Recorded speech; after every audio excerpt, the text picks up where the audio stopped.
salaamaaleykum daleen ak jàmm ci xarala académie mbokk yi seen xarala tey suñu tutoriel lañ leen si bëgg wan ñetti astuce yu ndaw naka ngay personnaliser sa commande line maanaam sa invite de commande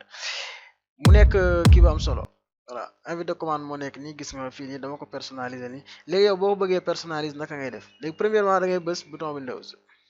léegi bu bësee bouton Windows bi nga bind CMD boo bindee CMD muy indi na la invite de commande nga bës clic droit léegi boo paree nga bës ouvrir l'emplacement du fichier mi ngi nii léegi bu duggee fii nga bës clic droit nga wàcc bës suuf nga bës propriété après propriété da ngay ñëw fii am na fu ñu def police fii nii mën nga si personnaliser comme police bi bu dee da nga bëgg mu nekk 20 wala 18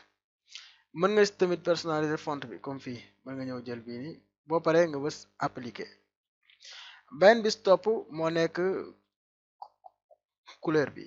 bu dee si couleur bi mi ngi nii fond d'écran bi moo nekk nii noir bi bu lee nga changé def ko bleu gis nga mi ngi changé nekk bleu beneen bi mooy texte bi tamit bu la neex nga changé ko def ko beneen couleur comme par exemple moo defee ma xool rouge voilà léegi nga bës appliquer léegi boo paree nga bës ok léegi ñu xool ba xam nga bës CMD